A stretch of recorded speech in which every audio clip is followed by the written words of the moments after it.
All right, sorry about that, guys. We tried to get the original Cup picks video, or not Cup. Geez, I am just all over the place today. The truck picks video up live for you guys. I had Crazy Kev helping me out. I am traveling this weekend, so I'm not sure how much I'll be able to get around to the other picks video, but regardless, we'll still be able to get spreadsheets out, and if I can, I will get these videos recorded. So Kev was helping me out. He got a video posted, but it looked like there was no audio. So apologize to the handful of people that watched it without any audio. So had some extra time on my schedule, so I figured I would go ahead and record this for everybody. So pretty interesting slate. We have practice in qualifying got canceled for the truck series. So it kind of reminds us of the COVID qualifying days where, hey, the lineup's basically set earlier in the week and you show up and race. You don't really have an understanding of kind of what you have. So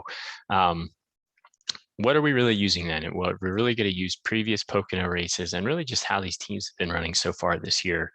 Now, because of the starting grid, it is going to be relatively a chalky slate. There's probably going to be a lot of duplicated lineups that you're going to see in tournaments. So it's really going to come down to, what chalk plays you want to pivot off of and what chalk plays you really want to, stick with and, just hammer in your line. So let's quickly go through this. John Hunter, Nemechek, Zane Smith, Ryan Preece, Corey Heim, Austin Hill, and Chandler Smith.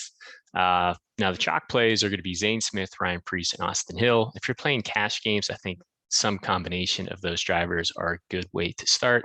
The idea is, hey, Zane Smith is going to be a lap leader for me. He's going to pick up the dominator points, and Ryan Preece and Austin Hill are going to be my place differential plays who also have finishing potential to, potentially win or, finish top 10, top 5.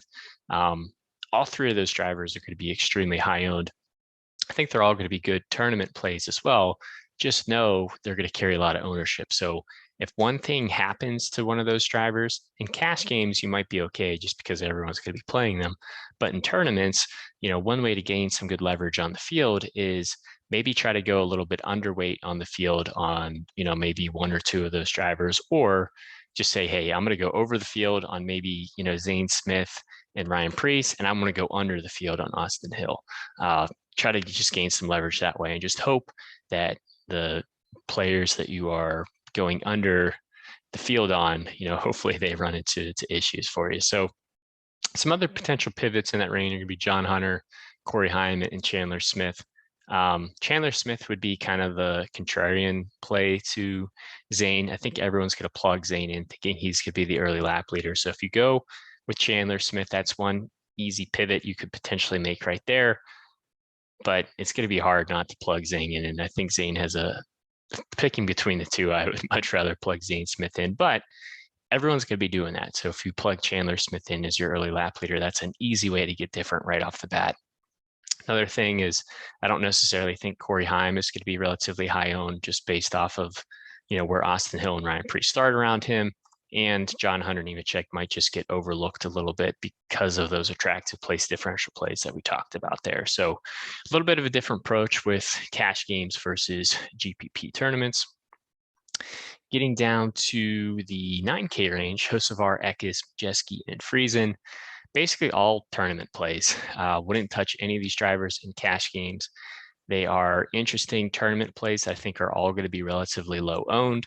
Hocevar looks like a potential lap leader, someone who can pick up fast laps if anything happens to Zane Smith or Chandler Smith early in the race.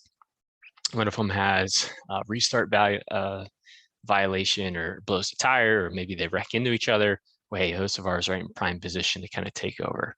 Eckes, Majeski, Friesen, not really going to be too high on any of these guys.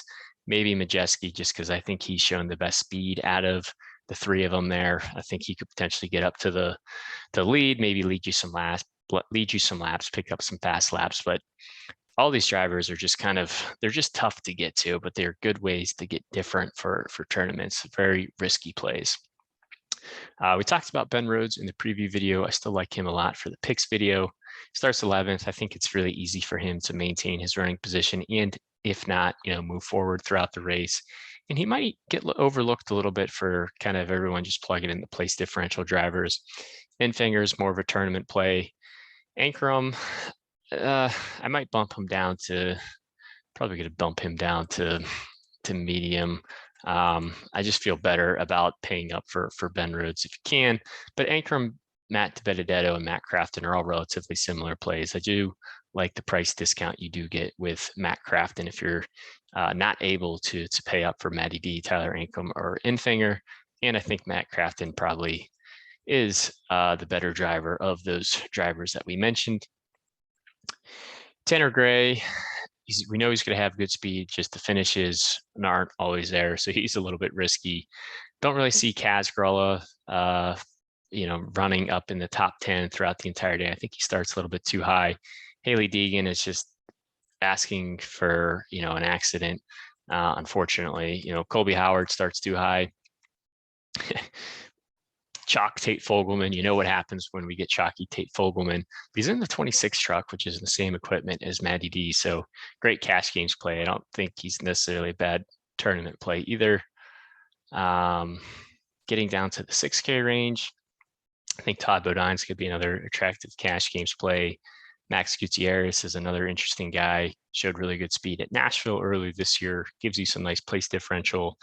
Maybe is a nice pivot off of the Todd Bodine chalk.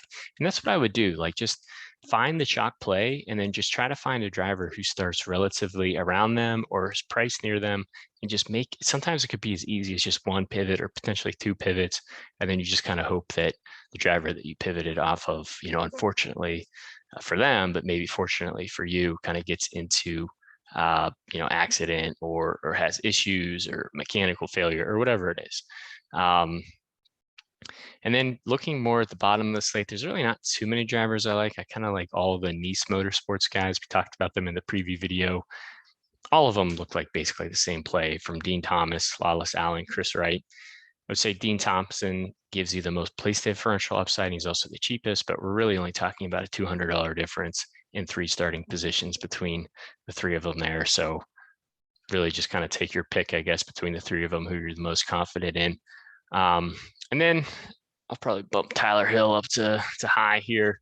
I think he's just kind of more of like a pure attrition play. And the same with Jesse Little. We've seen Jesse Little easily finish kind of between 20 and 25th and $4,900 starting 32nd. That'll easily pay off his price tag. So again, apologies for the first video without any audio. Hopefully this one is a little bit better. You guys can hear. And thanks for, sticking around and hanging with us this weekend. We will get this posted up on Twitter. It's at FezCarsFM, and that'll do it. Good luck.